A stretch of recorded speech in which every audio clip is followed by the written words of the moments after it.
Welcome back, focused learners. Today, we're jumping right into an absolute classic for this explainer. We are immersing ourselves in one of the most captivating and honestly fiercely debated pieces of media from the entire 20th century, the 1975 documentary Grey Gardens. For 50 years, this film has utterly mesmerized audiences, but it's also sparked this raging, 5-decade-long ethical debate about the very nature of documentary filmmaking itself.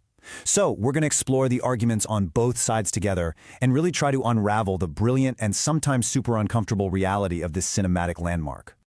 Okay, let's dive into this. At the very heart of our explainer today is a really profound ethical dilemma. When you point a camera at individuals who are living in distress or squalor, where exactly do you draw the line between objective observation and cruel exploitation? I mean, is it a beautiful preservation of the human spirit?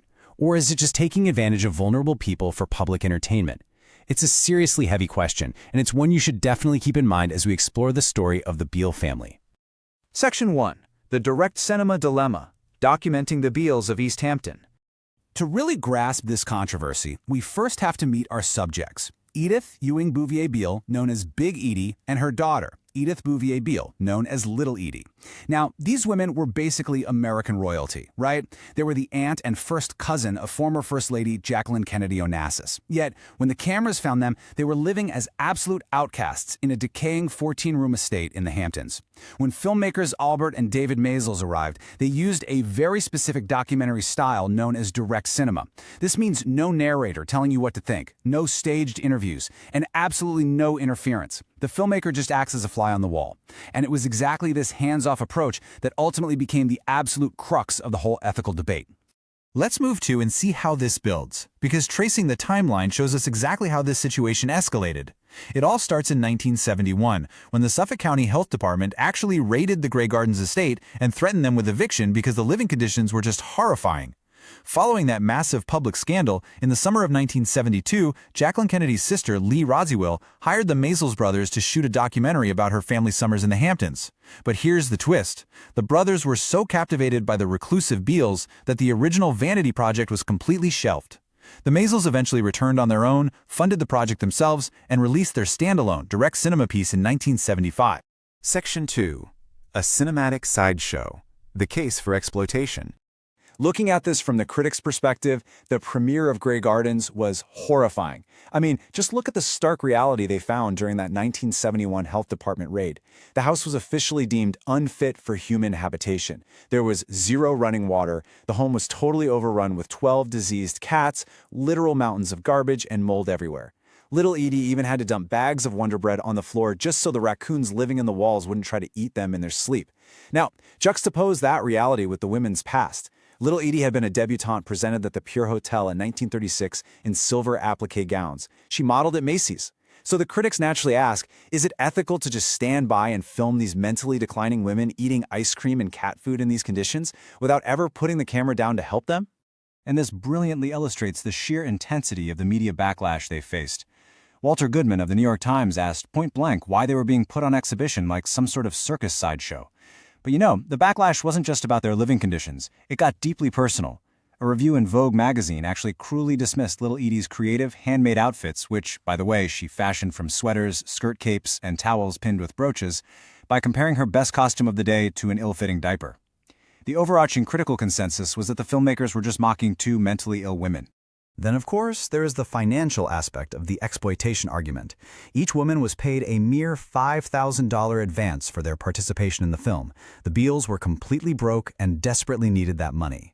Now, they were reportedly promised a 20% share of the film's net profits. However, to put that into perspective, with production costs estimated at $500,000 and the film making less than $40,000 at the initial box office, those profits literally never materialized. Critics point directly to this as a stark, undeniable power imbalance between wealthy filmmakers and desperate, vulnerable subjects. Section 3. The Subject Strike Back. The Case for Empowerment. So, the crucial point is that there is an entirely different way to view this dynamic. Albert Maysles firmly, absolutely rejected the idea that they were taking advantage of the Beales. Drawing on his own background in psychology, Albert stated that he knew better than to claim the women were mentally ill. Instead, he saw them as completely autonomous, independent women. He argued that their eccentric behavior wasn't the symptom of delusion at all, but simply their own unique way of asserting themselves against society that constantly demanded they conform. In his eyes, the camera didn't exploit them, it empowered them. And the wild thing is, the subjects totally agreed with him.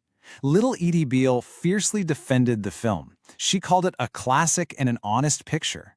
When the New York Times published that scathing review calling them grotesques, little Edie actually sat down and wrote an eloquent letter to the editor defending the film.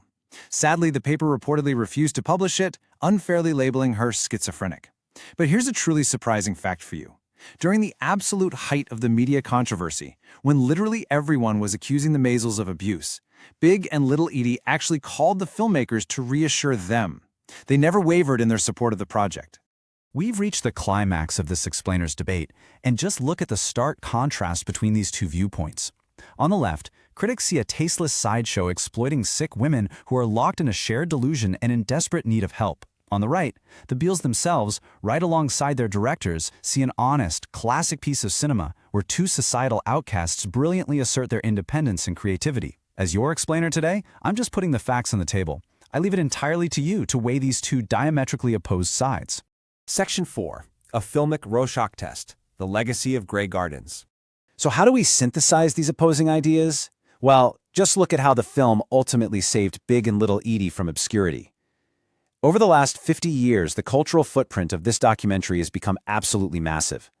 Beyond being selected for the National Film Registry in 2010 for its cultural significance and being voted the 10th best documentary of all time, it sparked this sprawling legacy across so many other art forms.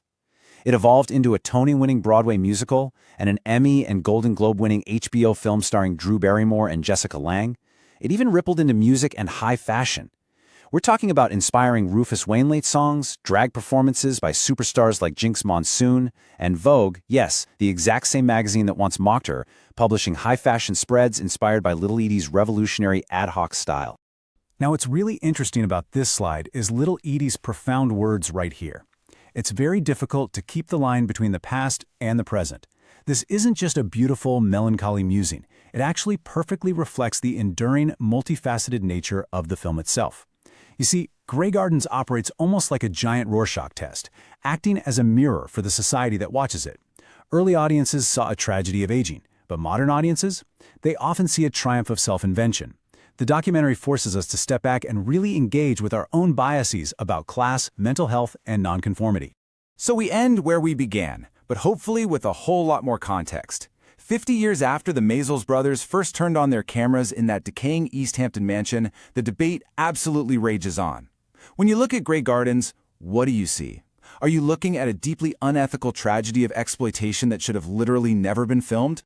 Or are you witnessing a beautiful cinematic triumph of self-invention that perfectly preserved the legacy of two incredibly unique women? I can't answer that for you, but I really hope this explainer has given you the tools to decide for yourself. Thank you so much for joining me, Focus Learners, and always keep questioning